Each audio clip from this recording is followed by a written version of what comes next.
لاہور سے اہم خبر شامل کر رہی ہیں۔ نگران وزیر اعلیٰ پنجاب محسن نقوی کی زیر صدارت وزیر اعلیٰ آفس میں پنجاب کابینہ کا 31واں اجلاس منعقد ہوا، جس میں پنجاب حکومت کے رواں مالی سال کے آئندہ 4 ماہ نومبر 2023 تا فروری 2024 کے بجٹ کی منظوری دی گئی۔ پنجاب کابینہ نے آئندہ 4 ماہ کے لیے 2076.2 ارب روپے کے بجٹ کی منظوری دی۔ کابینہ نے 351 ارب روپے کے ترقیاتی اخراجات کی بھی منظوری دی۔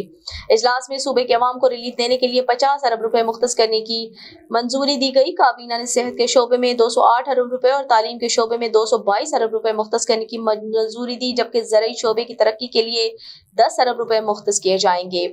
کابینہ نے نیشنل ہیلتھ سپورٹ پروگرام کے لیے 1 ارب 80 کروڑ روپے مختص کرنے کا فیصلہ کیا اور پنجاب ٹیکسٹ بکس کے لیے 5 ارب روپے مختص کرنے کی منظوری دی گئی۔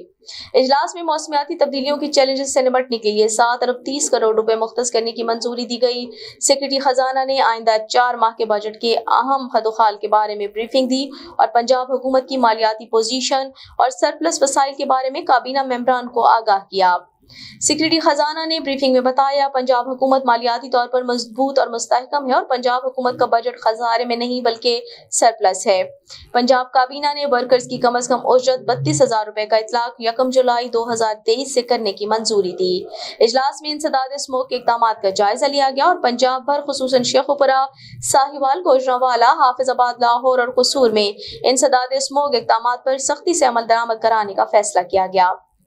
وزیر اعلیٰ محسن نقوی نے ہدایت کی کہ انسداد اسموگ اقدامات کی خلاف ورزی کرنے والے کے خلاف زیرو ٹالرنس پالیسی اپنائی جائے۔ کمشنرز اور ڈپٹی کمشنرز دھواں چھوڑنے والی گاڑیوں اور اینٹوں کے بھٹوں کے خلاف مؤثر کریک ڈاؤن کریں۔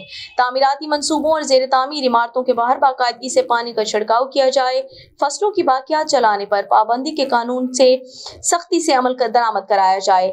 کابینہ نے پنجاب پرائز کنٹرول برائے اشیاء ضروریہ آرڈیننس 2023 کی منظوری دی۔ پنجاب کابینہ نے 4 ماہ کے بجٹ کی تیاری پر سیکریٹری خزانہ مجاہد شیردل اور ان کی ٹیم کی کارکردگی کو سراہا۔ صوبائی وزراء، مشیران، chief secretary, inspector general police, advocate general Punjab, chairman planning and development board, secretaries اور اعلیٰ حکام نے اجلاس میں شرکت کی۔